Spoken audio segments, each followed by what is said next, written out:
negative decrees. And my prayer today is that in the name of the Lord Jesus, the hand of God will come upon me to deliver this message the way heavens want it delivered. My prayer is that in the name of the Lord Jesus, every secret that is meant to be revealed that will benefit everyone in the body of Christ will come via this message. I pray there shall be simplicity of understanding of the principles. I pray that everyone that is watching me right now and that will watch these videos later, I pray that every one of such people will receive divine direction of the way to go. In the mighty name of Jesus Christ. Canceling negative decrees. Let me tell you the truth. There are always negative decrees against everybody. Even among the people that are elite, the white, there are decrees against them. The only problem is that their decrees have legislative backup. That's why you have Halloween Day, which is the day for witchcraft, and it has been legalized. But we know, in fact, God was revealing to my daughters in time past that they must be careful against certain lecturers and against some of their friends who will give them things on Halloween. You know why? Because Halloween Day is a special fortified day to bring in more wishes into their occult. You see that even back in Africa now, we have the Ogboni fraternity. They have registration just like they are registered just like churches. But their leader is Satan. And what the devil does is to curse people. Now that you are born again, maybe your wife has done certain things and has been cursed. Maybe your husband has done certain things and has been cursed. Maybe your parents have done things and they have been cursed, and they have said that the curses will rain on their children. But now you are privileged of God to be born of God. You are now a child of God. Now let me start from your salvation perspective. Then we're going to go into how to actually put the principle to practice. When you look at the book of Colossians chapter 2, let's start from there. Colossians chapter 2. Now the reason why I teach, of course, is the gift God gave me, and I'm grateful to God for it. Why? Because it is understanding that can give people permanent positioning. That's why I know that God used me to raise a lot of prophets and prophetess. That's why I always encourage even the people that are operating by the prophetic gifting. Make sure you are a student of the word. Because the spirit of prophecy and the spirit of revelation will reveal things to you, but your knowledge of scripture will determine how far you can provide solution for the people. In Colossians chapter 2, look at what the Bible says Jesus did in verse 14. He was talking about what he did when he went to the cross to die. Okay, let me read from verse 13. I'm reading the New Living Translation. He said, you were dead because of your sins, and because your sinful nature was not yet cut away. Then God made you alive with Christ, for he forgave all our sins. Then verse 14. He cancelled the record of the charges against us. Do you see that? He cancelled the record of the charges against us. So the question I'm going to ask you is, do you know any charges that are raised against you? You know, because you are the firstborn in your family, that can be a reason for raising charges against you, because you are the one that opened the womb. That you are the first girl in your family can be a reason why there are charges against you, because you are the one that opened that womb of family. Maybe because you are the first person that will graduate from the university in your family. That can be a reason why there are charges against you, because they don't want people in your family to graduate and become elite, and now you have graduated. So your graduation from university has now exposed you as someone that is meant to be cursed so that you don't succeed. Sometimes because you even gave money, you do good to people, and somebody who is a witch or a wizard who doesn't like you to do good, evil people are always evil, and then they felt that, okay, the money you have given them, they will use it against your destiny, that they will raise up charges against you. Those charges are spiritual pronouncements. Spiritual pronouncements. It might come from the wife to the husband. The wife will say, except if you do not cleanse my chest, except if you have never slept with me before, except if my blood has not mixed with your blood, and then they will make negative pronouncements. Even Christian women do it when their husband do what is not right, and some Christian women do it because they themselves under a curse. Wọ́n ti sọ pé àwọn náà ní rídìí ìjókòó. So tó bá dẹ̀ ti fa ayé ọkọ ẹ̀ tó ti fi ègún sínú ayé ọkọ ẹ̀, of course òun náà ní rídìí ìjókòó. And you see, I'm trying to talk about charges. But the Bible says concerning us that when we gave our life to Christ, I remember one person was trying to curse her husband. And I said to her, if your husband is someone that knows the scripture, you don't have the authority to curse your husband because he's your head. And the lesser is blessed by the greater. The lesser cannot cause the greater. It's a matter of understanding how things operate in the realm of the spirit. But if the husband does not know, the curse will stand. Maybe you are watching me right now and you are under such curses. Even maybe you have gone to some prophets and they have told you that your mother is in charge of your case because your mother is a witch. She has betrothed her first son to be a sacrifice. Maybe your great grandmother, and then you can see the signs. You see, knowing evil is good, but if you don't know the way out of evil, then you are in a greater problem. And that's why I have come today, as the Holy Ghost is leading me, with the message of solution. The Bible says, I'll read verse 14 again. He cancelled the record of the charges against us. Of course, the record of the charges against you are not from the Holy Spirit. For Romans chapter 8 verse 1 said, there is therefore now no condemnation to those who are in Christ Jesus. So it is not God that is raising charges against you. It must be the devil. And devil uses people. He said he cancelled the record of the charges against us. And what did he do? He took it away by nailing it to the cross. Jesus took the charges away. He's no more with you when you gave your life to Jesus. Part of the benefit that I enjoy when I gave my life to Jesus is that the charges that have been written against me, when I gave my life to Christ, it became automatically taken and nailed to the cross. The Bible says it has been taken away. And whatever has been taken away is no more there. But it will take understanding for you to accept that fact. Because somebody will say, you say it's not there, but I'm still seeing, I'm still feeling. You see, you are going by seeing and feeling. But when you are doing the things of God, when you are walking with God, we walk by faith, not by sight. We don't walk by our senses. We don't walk by our feelings. We walk by what is written. Knowing that what has been written is written for your own good. And when you accept and embrace this message I'm bringing to you today, it will not take long before your circumstances will begin to change. Why? He has taken away the charges. He didn't take it away and keep it under the pillow. He nailed it to the cross. Let's go to Galatians chapter 3 and verse 13. Galatians chapter 3 and verse 13. I am showing you these things so that you can have assurance in your heart. I am showing you these things so that you can know what God has already provided for you.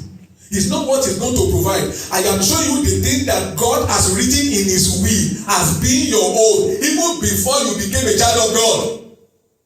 It has been written that once you give your life to Christ, all the charges against you, according to the covenant, the new covenant, all those charges will be automatically dropped. Why?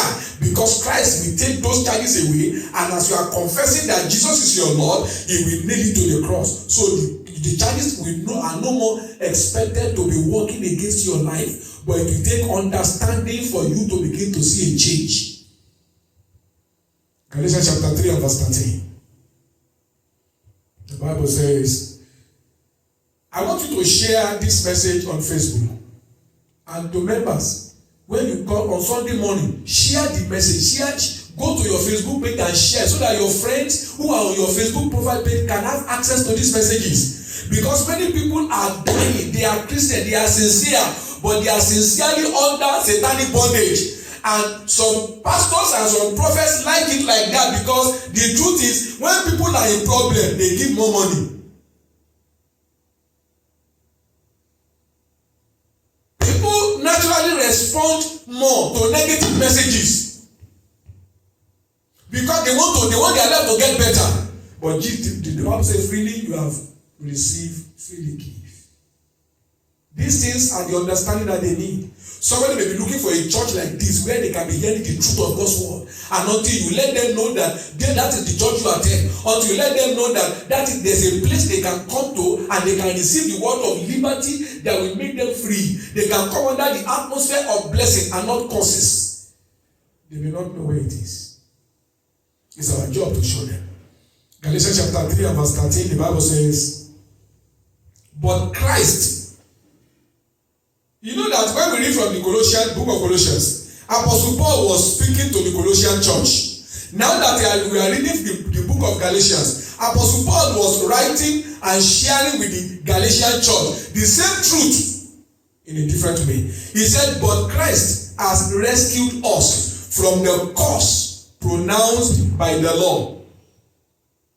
Do you know that when curses are pronounced against you, when curses are pronounced against people, the people that are pronouncing the curse always find a point of reference. They will say, except if he did not suck his mother's breast, except if he did not drink water from this land, except if he does not step his foot on the ground, except if he does not breathe in here. All those things I'm saying, they are points of connection. Some people can even make an image from wood and they will name it. They will say, this image, you are so and so. And then they begin to make pronouncement on that wood, and everything they are saying on the wood will be happening to the person. It does not matter whether it's in Australia. But the Bible makes us to know. But Christ has rescued us. You see, that adjective, to rescue, means that the person that is being rescued is in trouble. And somebody that has authority over the one that is punishing that person now come and deliver him. That's why the Bible says that Christ has rescued us. He has rescued me. He has rescued you. Don't allow the things you are going through to make you start having the mindset of a loser. Christ has rescued you. How did he do it? Christ has rescued us from the curse that are pronounced by the law. How did he do it?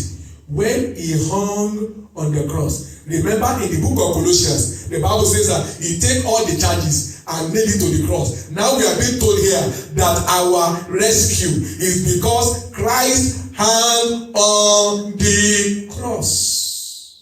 That cross is our channel of victory. That cross is the place where God finish all the opposition that is working against our destiny.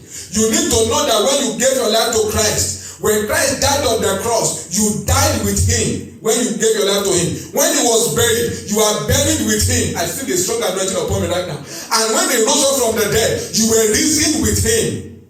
Everything that he did was for your sake.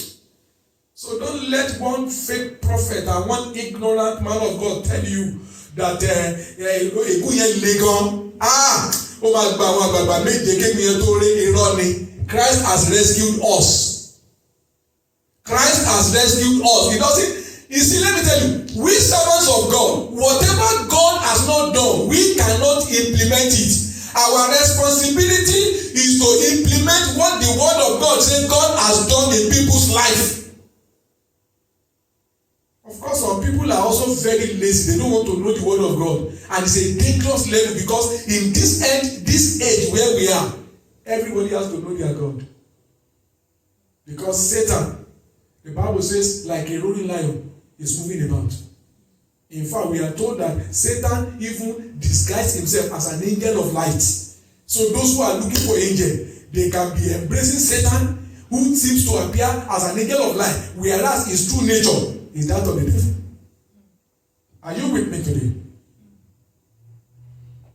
I'll read that verse 13 again. But Christ has rescued us from the curse pronounced by the law.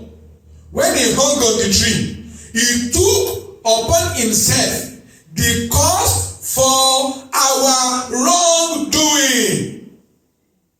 Whatever you have done wrong, that the enemy is holding on to, the Bible says that Christ has taken that punishment on the cross for your wrongdoing. Even though but Christ has taken the consequence for it. I need to just make you to know that somebody loves you enough to have thought about you before you ever even thought about giving your life to Christ. And if you are watching it right now and you have not given your life to Jesus, your life is in danger. You need to run to God.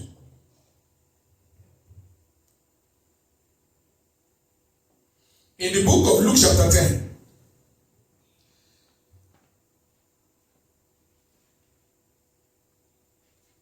Luke chapter 10, when Jesus sent out his disciples to preach, in verse 19, he said to them, let's read from verse 17. Luke 10 from verse 17. When the 72 returned, they joyfully reported to him, Lord, even the demons obey us when we use your name. And the truth is, Jesus Christ is the same yesterday, today, and forever. When you use the name of Jesus, you don't have to be a pastor. Demons will give up.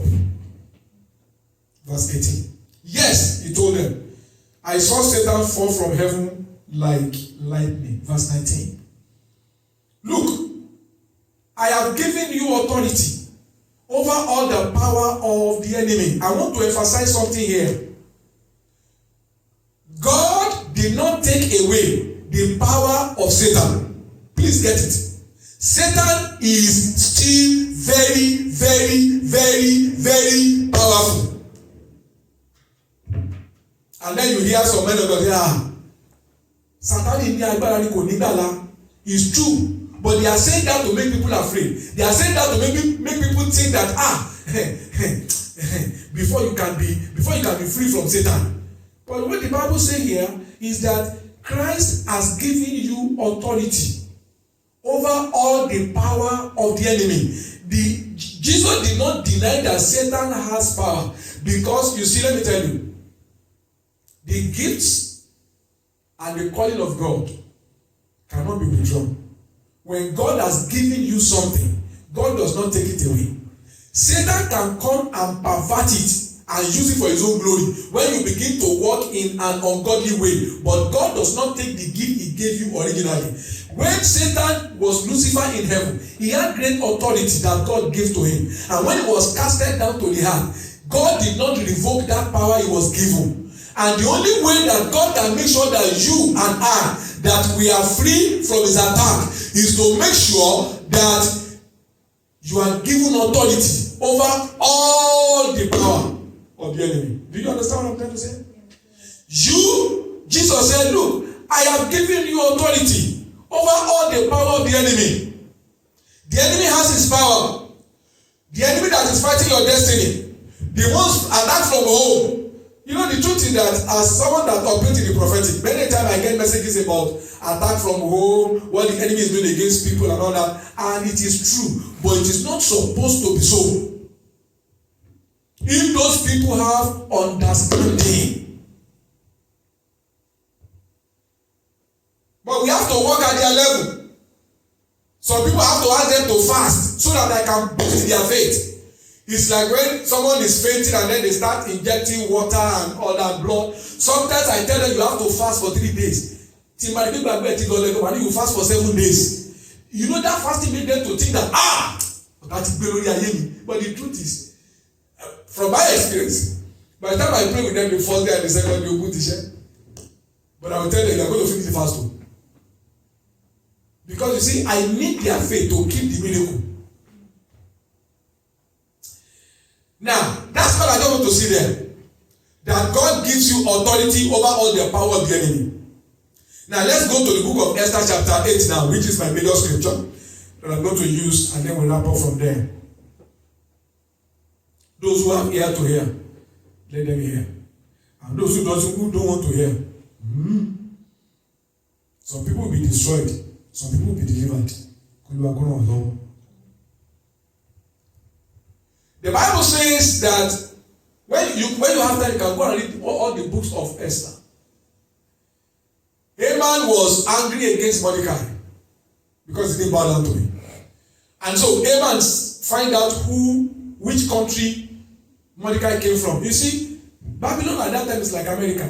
People of different countries are there. So those who went to go and make the background check and all that, and they said, he's a Jew. Oh, Haman said, okay. If he's a Jew, it will be an insult to me to kill him alone. I will destroy all the Jews. He did not know that the Jews are people of God. He did not know that they have a God that fights for them. Then he knew that he cannot implement the execution of all the Jews without the king's consent. So he went to the king and said, sir, I make a finding. There's a particular people from a particular country in this our empire. Their laws are contrary, and their living is to the detriment of the welfare of our government and of your seat. I need you to give me permission so that I will pay for the writers, the secretaries to write. I will pay those people that will spread the news. I will put money in the government treasury. But I need us to eliminate them because I want you to be peaceful. And the king said, hey man, you know I like you. He said, yes, sir. And I know you will never bring me any news that is not right. He said, yes, sir. So he now took off his ring. And you see, just like you have stamps, in those days, they had their seal on their ring. So he took off the ring and gave it to Haman. So whatever Haman writes and sealed with the king's ring, even the king cannot annul it. The king cannot cancel it. So Haman said, "Oh, me to take Buddha." He now called for the royal secretaries and he set 12th of December of that took place in the month of March. He set a day, 12th of December, as a day that he now gave authority to everybody in Babylon that is not a Jew. He gave them authority to go to the houses of the Jews, take over their houses, go to their business center, take over their businesses and kill all the Jews, take over their money. He wrote the letter to the bank that anyone that has Jew as their citizen, after that 12th of December, whatever money they have in the bank belongs to the government. That was what he did. When the letter came out, Mordecai saw the letter and he became upset. And he was like, thank God I have somebody in the palace. And he told Esther through a messenger, this is the decree that Haman has written in the name of the king. I want you to go and meet the king to reverse this thing. Esther said, there is a law in the palace. You don't appear before the king if you are not invited. And for the last 3 months, the king has not invited me. The messenger went back to tell Mordecai. Mordecai said, Esther, don't think that because you are in the palace, you will be safe, while all the other people will be destroyed. Who knows, maybe God has put you in the palace for such a time as this. When they told Esther, Esther said, okay, uncle, you are my father. Go and gather the people together. Let them fast 3 days. I and my servants in my chamber, we will fast 3 days. On the 3rd day, I will go and appear before the king. Even though it's against the law, if I perish, I perish. I'm giving you the background story. It's important. On the 3rd day, he went, saw the king. The king allowed her to come in, and she said, "Sir, I just come to invite you for a banquet." So, no problem. And I would like Haman to also come to the banquet. So when Haman came for the banquet, the king said, "Esther, I know you have a request. What is it?" And Esther said, "Sir, there is an evil device against my people, and I cannot hold my peace. My people are going to be destroyed and killed for nothing." And the king said, in this kingdom, he said, "Yeah." Who did that? He said, "Haman." The king got angry, stood up, and went to the balcony. He was thinking of what to do. Haman quickly knelt down and put his hand on Esther's leg and was begging Esther. Unfortunately for him, that was the time that the king came in and saw him putting his hand on Esther's leg. And the king said, "You want to rape my queen in my presence?" And then he said to his servants, "Cover his head," which means go kill him. One of them said, "Sir, there's a gallows that he has made for Mordecai." "Oh, that's good. We are going to hang him there." So he was hung there. After he was hung, there was rest in the palace. But Esther knew something that many Christians don't know. Esther knew that despite the fact that Haman has been killed and all his property has been given to Esther, and Esther gave them to Mordecai, Esther still knew that those who know the Lord know that there's still a pending danger against 12th of December. And if nothing is done, even the property of Haman that was given to Mordecai will still be confiscated on the 12th of December. So Esther said to the king, "Sir, I need your help." That's why we read the scripture. And Esther said, "Even though I need your help because my people are going to be destroyed." And the king said, "You know that when you told me Haman was planned against your people and that he has issued a decree, I killed him. I gave all his property to you and you gave to Mordecai." Esther said, "Sir, the decree is still standing." The king said, "There's nothing I can do about it. But there's one thing that you can do. The same ring that I gave to Haman, that he used to authenticate the killing of the Jew, I will give you the same ring. You will write a letter the way you want it written, sealed with my ring, empowering the Jews that anything that come against them that day, they can withstand it." So Esther said, "Thank you, sir." And Esther received the ring, called the royal secretaries, and issued a decree that counter what Haman has originally issued. That decree he gave, he empowered and authorized the Jew to gather together and to stand to fight against anyone who want to come and destroy them, people who want to act on the decree of Haman. And what you need to know is that the devil has his decree against your destiny. Even if you are staying in the land of Australia where they say there is peace, the devil still has his plan against your destiny.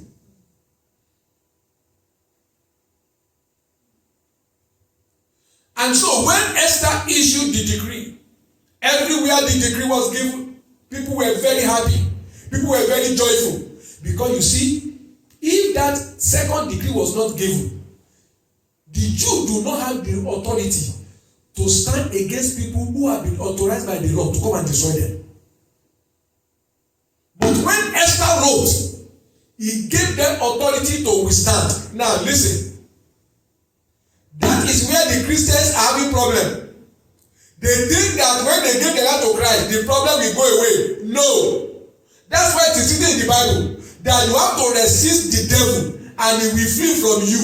The first thing is draw near to God, accept Jesus as your Lord and Savior, begin to live according to the word of God, and then resist the devil. To resist means you mount a legal pressure against an opposition. Hello? I am talking about how to be free from negative causes. And I'm trying to make you see that you have job to do. Just like Esther wrote decree empowering the Jews to stand against anyone who wants to come and destroy them. Jesus has also come to issue a new decree called the New Testament, and in that decree you have been given authority over all the power of the enemy. That's why the Bible says that we wrestle not against flesh and blood, but we are wrestling against principalities, against powers, against rulers of darkness of this age, and against the wicked spirit in high places. We are told by the word of God that you are supposed to stand, and we stand in the evil day and haven't done all to stand. So right now, the enemy is not the problem. Right now, it's your decision to accept the second decree that gave you authority to withstand the enemy's decree in your life. Everybody has it. But Christ has taken it away. And he has given me authority to be able to withstand. Because you see, just like your former president,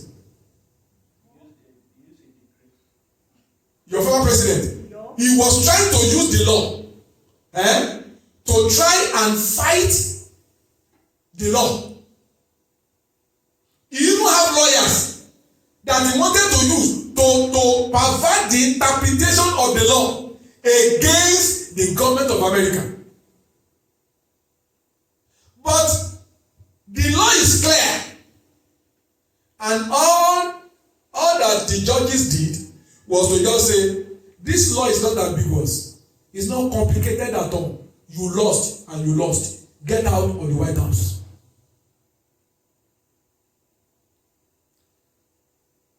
He is like an example of the devil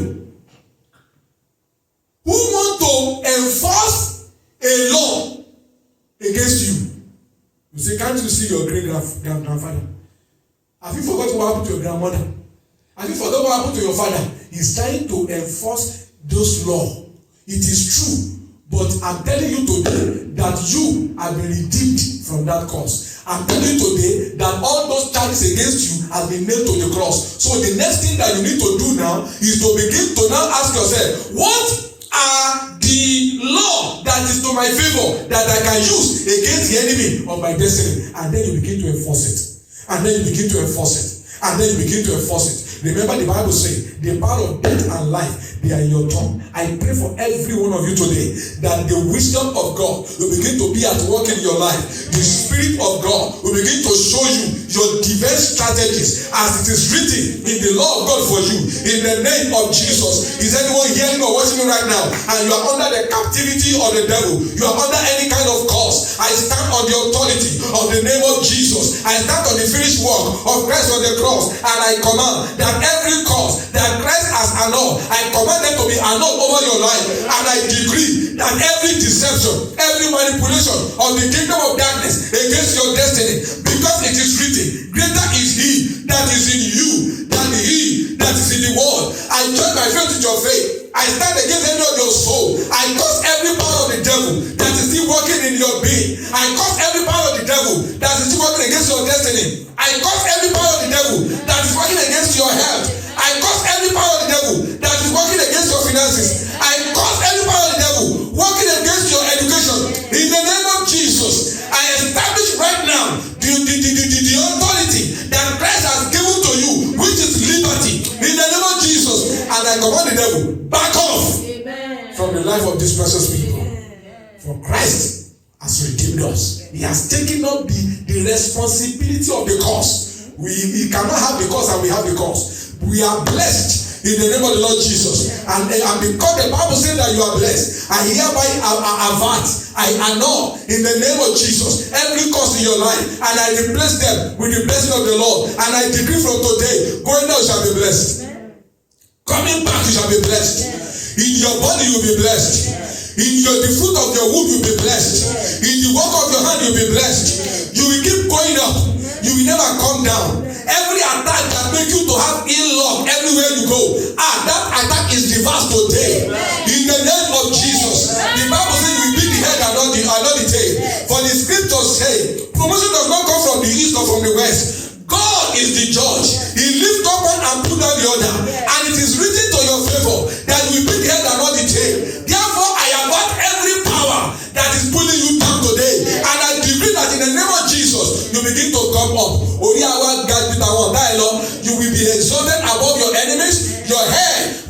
anointed with fresh oil.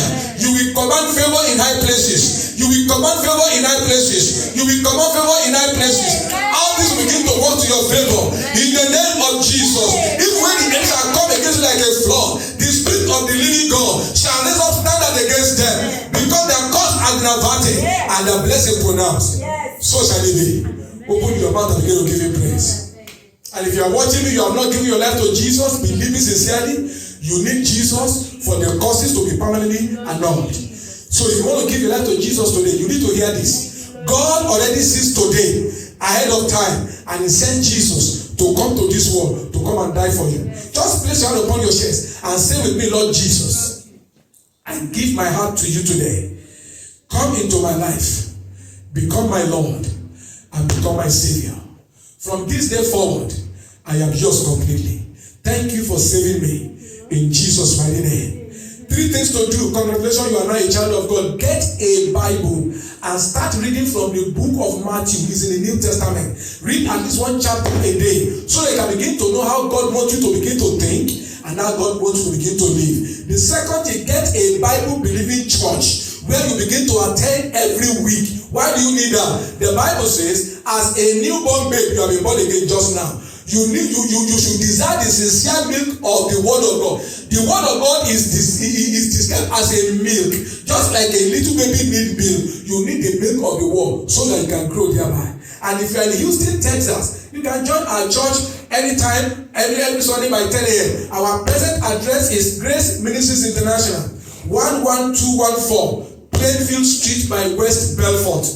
Now, Suite D, Houston, Texas, 77031. Join us every Sunday and you'll experience God in a greater dimension. And then tell your friends that now you are born again. Let your husband know. Let your wife know. Let your colleagues know that right now you are a child of God. Thank you, Lord Jesus. Thank you, Lord Jesus. Father, in the name of the Lord Jesus, thank you for your word today. I pray, oh God, that the purpose for why you sent this word will be accomplished in the life of all my viewers and hearers today. And in the name of the Lord Jesus, they shall begin to have testimony to share. Thank you, Father. Blessed be your name. In Jesus' mighty name, we have prayed. Amen.